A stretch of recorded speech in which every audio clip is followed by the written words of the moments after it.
우리 주님의 크신 은혜가 예배하는 여러분과 함께 하시기를 축복합니다. 평화가 뭡니까? 너무 위대한 주제를 말씀드려가지고 생각이 많아지게 해드렸습니다. 그래도 너무나도 중요한 질문이기에 다시 한 번 더 여쭤보겠으니 속으로 한번 생각해 보십시오. 평화가 뭘까? 평화가 뭘까? 싸움이 없는 상태, 전쟁이 없는 상태가 평화인가? 갈등과 그런 싸움과 다툼이 없는 상태가 평화인가? 성경에서 말하는 평화를 말씀을 드리겠습니다. 기억해 주시기를 바랍니다. 성경이 의미하는 평화는 이것입니다. 감정적인 상태가 아니라, 그래서 근심 걱정이 없는 상태가 아니라, 성경이 말하는 평화란 존재와 관계가 제자리를 찾은 상태다. 너무 어렵게 말씀을 드렸습니다. 존재와 관계가 제자리를 찾은 상태가 평화, 곧 샬롬인데, 쉽게 말씀드리면 이렇게 말씀을 드릴 수 있습니다.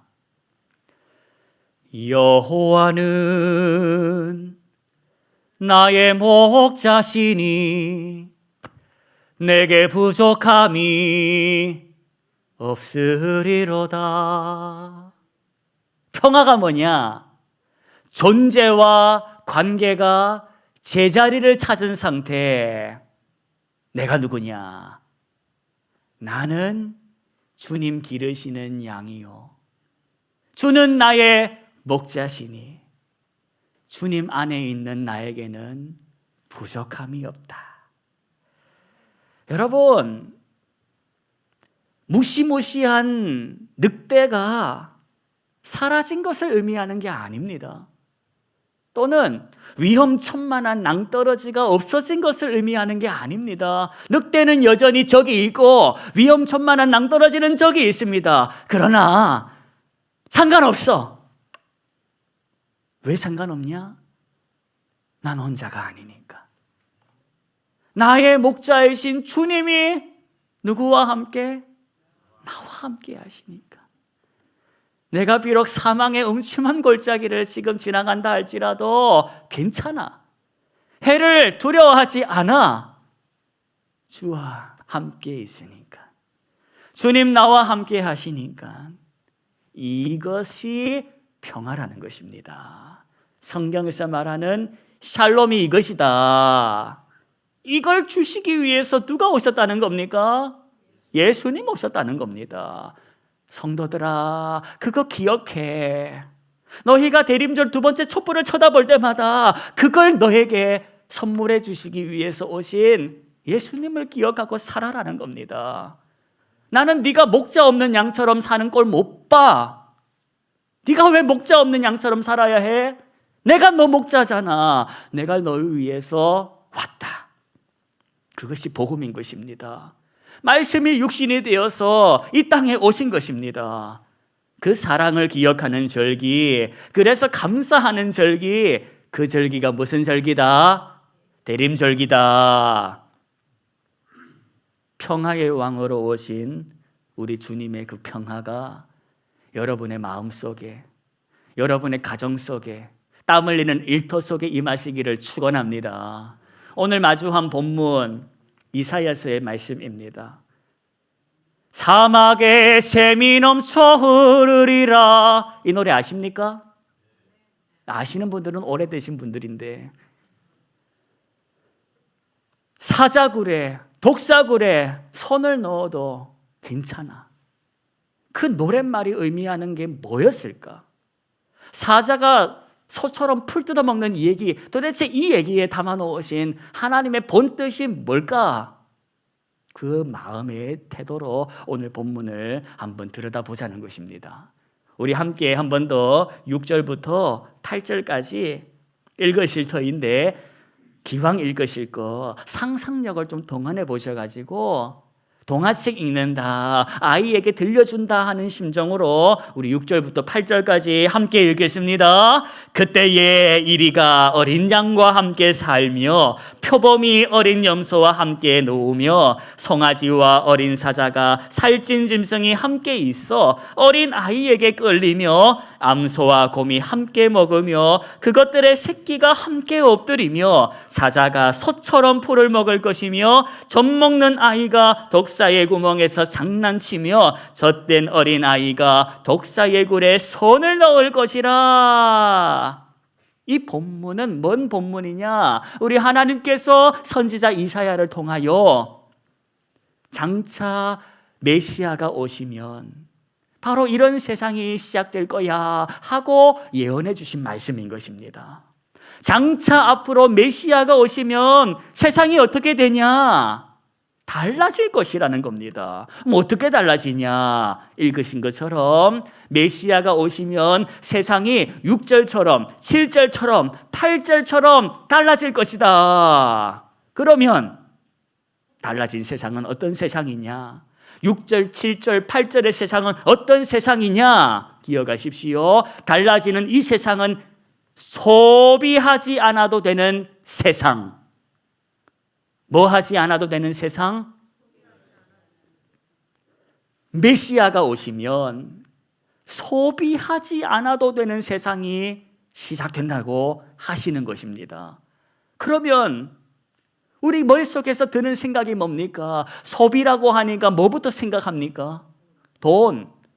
메시아가 오시면 돈이 필요 없는 세상인가? 쓰고 살지 않아도 되는 세상이 되는 건가? 라고 다들 머릿속에서 경제적인 관점에서의 소비만 생각하셨을 것입니다. 경제적인 의미에서의 소비가 아니라 지금부터 말씀드리는 것은 신학적인 의미에서의 소비를 알려드릴 터이니 듣고 꼭 여기 담으시면 좋겠습니다. 신학적인 의미에서의 소비가 뭐냐? 내 존재를 유지하기 위해서 다른 존재를 수단으로 삼아 그걸 소모하는 것. 너무너무 어렵게 말씀을 드렸는데 쉽게 말씀을 다시 드리겠습니다. 늑대가 쥐 굶어 죽지 않으려고 쥐보다 약한 존재, 힘이 약한 어린 양을 잡아먹고 사는 것, 이게 소비라는 것입니다. 그런데 오늘 본문 6절, 7절, 8절은 메시아가 오시면 어떤 세상이 된다? 뭐 하지 않아도 되는 세상? 소비하지 않아도 되는 세상. 이 말을 오해하지 마십시오. 늑대가 착해진다라는 것이 아닙니다. 갑자기 늑대가 강아지처럼 변해진다라는 게 아닙니다. 사자의 식성이 바뀌어가지고 오늘부터 고기 끊고 채소 시작, 이거 아닙니다. 뭔 뜻이냐? 더 이상은 늑대가 자기 살자고 자기보다 힘이 약한 존재, 어린 양을 잡아먹지 않아도 된다는 것을 말하는 겁니다. 더 이상은 곰이나 사자가 지 살자고 자기보다 힘 약한 염소나 송아지를 잡아먹지 않아도 되는 세상, 소비하지 않아도 되는 세상, 바로 그런 세상이 누가 오시면, 메시아가 오시면 시작된다라는 것입니다. 여러분께 한 가지 여쭤보겠습니다. 이사야를 통하여 예언하신 메시아, 그 메시아가 오셨습니까? 안 오셨습니까? 헷갈리십니까? 이사야가 예언한 메시아가 오셨냐 안 오셨냐에 대한 질문인 것입니다. 오셨습니까? 안 오셨습니까? 오셨습니다. 하나님께서 이사야 선지자를 통하여 예언하신 메시아가 누구냐? 성경은 그가 나사렛 예수라고 증언합니다. 성경의 증언이 그 메시아는 예수다. 그러면 그가 오셨는데 세상이 달라졌냐? 소비하지 않아도 되는 세상이냐? 어떻게 생각하십니까? 소비하지 않아도 되는 세상이 시작됐습니까? 예수님이 오셔가지고 소비하지 않아도 되는 세상을 여셨냐? 이 질문에 우리의 신앙을 담아야 합니다. 이 질문에 뭘 담아야 한다? 내 신앙을 담아야 한다는 겁니다. 뭔 소리냐? 나는 내 주님이신 예수께서 성탄하시는 날부터 승천하시는 날까지 어떤 삶을 살았는지를 아냐? 네가 아냐? 물어오는 것입니다. 여러분, 우리 예수님께서 성탄하시는 날부터 승천하시는 날까지 소비하는 삶을 살았습니까? 그가 자기 조차고 자기보다 약한 존재를 잡았습니까? 밟았습니까? 예수님의 삶을 바라보십시오. 예수님은 단 한 번도 자기 안전을 위해서, 자기 성공을 위해서 다른 존재를 수단으로 삼지 않았습니다. 성탄하시는 날부터 승천하시는 날까지 예수님은 뭐 하지 않았다? 소비하지 않았다는 것입니다. 예수님께서는 성탄하시는 날부터 승천하시는 날까지 사랑하셨다. 이걸 네가 아냐? 물어오는 것입니다. 이 물음에 대답할 줄 아는 사람, 그 사람이 성도요. 대답할 수 있는 것이 신앙이라는 것입니다. 신앙이 뭐냐? 나는 나의 주님이신 예수께서 어떻게 살았는지를 알고 그가 나더러 어떻게 살라고 하셨는지를 알기에 그가 나더러 살아보라고 하신 삶을 살기 위해서 몸부림을 치는 것, 그게 신앙이고 그 삶이 신앙생활인 것입니다. 하나님이 나더러 멋대로 살아라, 인생 한 번밖에 없어, 이리 말씀하지 않으셨다는 겁니다. 멋대로 살라고 하지 않으셨고 하나님의 뜻대로 살라고 하셨습니다. 사랑하고 살아보라고 말씀하셨다는 것입니다. 여러분, 그 신앙을 훈련하고 독려하고 어떻게 살아야 하는지를 가르치고 훈련시키는 곳이 교회입니다. 교회는 그냥 취미 비슷한 사람, 형편 비슷한 사람들끼리 모여가지고 교양생활하는 것이 교회가 아니요, 내 주님이 어떻게 사셨는지를 알고 그가 나더러 어떻게 살라고 한지를 알기 때문에 그 삶을 함께 훈련하는 것이 교회고 신앙생활이라는 것입니다. 12월이 되어가지고 셀 미팅을 시작했습니다. 4개의 셀 21명의 성도들이 소그룹을 이루어가지고 셀 미팅을 했습니다. 성경 읽자고. 그런데 어떻게 읽자고? 영어로 읽자고? 히브리어로 읽자고? 아닙니다. 히브리서 10장 24절을 의지해서 읽자고. 그 말씀이 뭔 소리냐? 서로 돌아보아 사랑과 선행으로 격려해가면서 말씀을 읽자고 셀미팅 시작했다는 것입니다. 그거 하면서 바라보라는 겁니다. 여러분, 예수님께서는 저와 여러분더러 소비해야 해. 이 땅에서 성공하려면 소비해야 해. 너 한 계단 올라가려면 윗계단에 있는 인생 발로 걷어차야 올라갈 수 있어. 그 인생 떠밀어야 너가 자리 생겨. 그렇게 부추기는 세상 속에서 예수님이 성탄하셨고, 예수님이 그것이 답이 아니고 그게 진리가 아니고 예수님이 어떻게 사셨는지를 보이심으로 저와 여러분에게 답을 보이시고 진리를 가르쳐 주셨습니다. 우리 주님의 음성을 들으십시오. 평안을 너희에게 준다. 나의 평안을 너희에게 준다. 내가 너희에게 주는 것은 세상이 주는 것과 같지 않다. 너희는 마음에 근심하지 말아라. 두려워하지도 말아라. 주님이 저와 여러분에게 외치시는 소리는 소비를 거부하라는 것입니다. 너 살자고 다른 사람 잡지 마. 너 살자고 다른 사람 밟지 마. 그런다고 행복할 줄 아냐? 평안할 줄 아냐? 속지 말라는 것입니다. 다른 사람 밟아서 올라가면 평안 없어. 그 삶에는 후회만 있어. 그러니 나의 사람아, 한 번밖에 없는 인생에 거짓된 평화에 속아가지고 시간 까먹지 말고 하나님의 뜻대로 사랑하면서 살아보라는 것입니다. 여러분, 오늘 마주한 본문 9절에 보면 이런 표현이 나옵니다. 뭐가 바다를 덮음같이? 무슨 뜻입니까? 물이 바다를 덮었다라는 것이 뭔 소리입니까? 여러분, 바다 좋아하십니까? 바다 보면 마음이 펑 뚫리고 근심 걱정 사라지십니까? 성경을 처음 읽었던 독자들은 바다만 쳐다보면 무서워했습니다.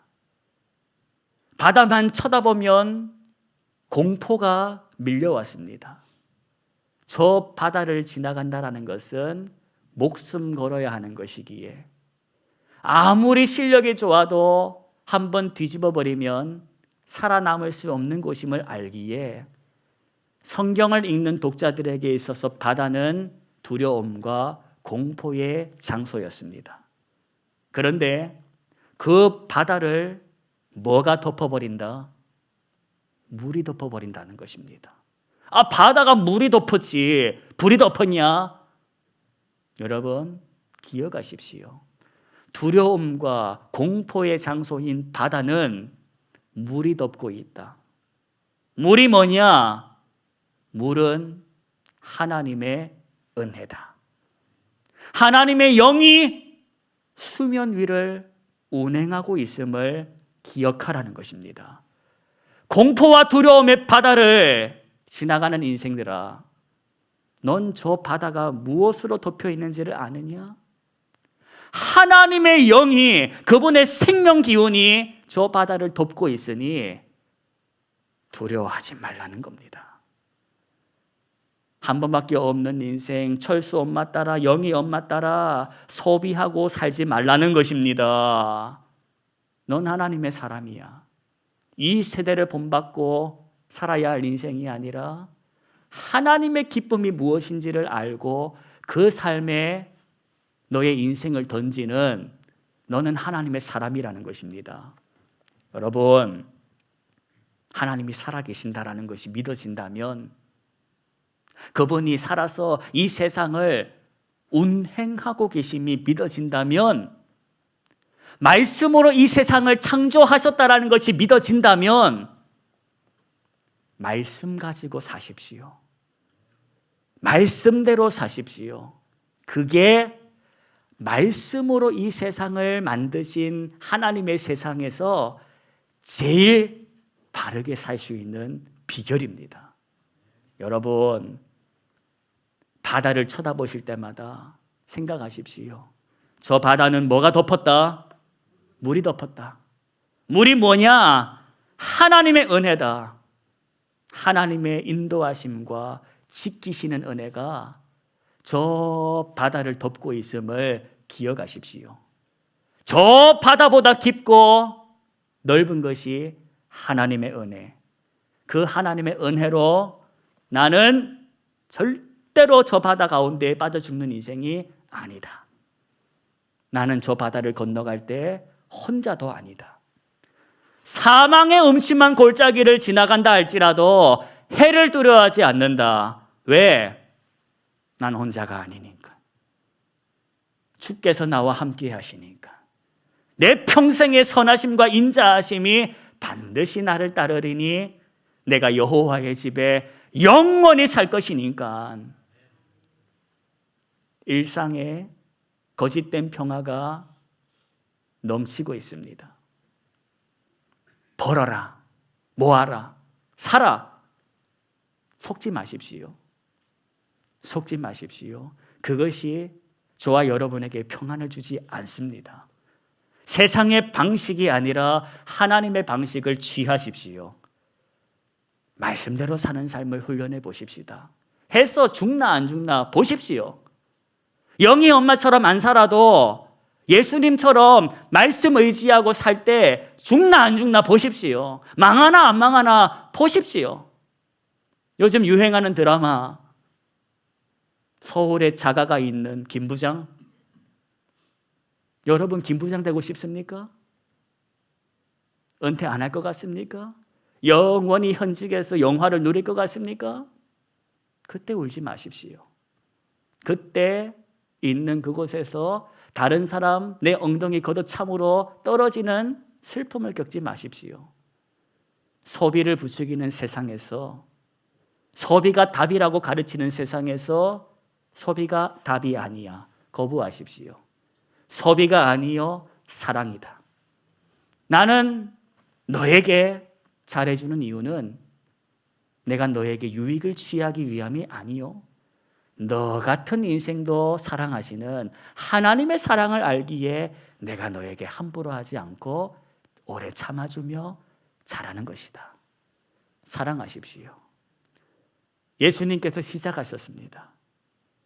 소비를 부추기는 세상 한복판에 들어오셔서 그분께서 그걸 거부하시고 사랑하셨습니다. 그러다가 죽으셨습니다. 그러나 여러분, 그러다가 죽은 예수를 하나님께서 살리셨습니다. 그것은 예수께서 선택한 삶의 방식이 틀리지 않았다. 예수가 선택한 십자가, 예수가 선택한 사랑의 삶은 답이요, 그의 삶이 옳았음을 증명해 주신 것입니다. 여러분, 신앙생활 뜬구름 잡기 하지 마시고 당장 내일부터 저 바다 같은 직장 한복판에서 세상 사람들이 자신의 힘을 의지하여 노져갈 때 여러분은 말씀 의지하여 가십시오. 두렵고 놀라운 일들이 찾아올 것입니다. 그럴 때마다 걱정하지 마십시오. 난 여기서 죽을 인생이 아니다. 우리 주님 이 인생의 배의 선장 되시니 나를 목적지까지 인도해 가실 것이다. 우리 주의 말씀으로 선포하십시오. 잠잠하라, 고요하라 외치십시오. 말씀이 저와 여러분의 능력이요, 힘이요, 소망이요, 저와 여러분을 종점까지 인도하시는 약속인 줄로 믿습니다.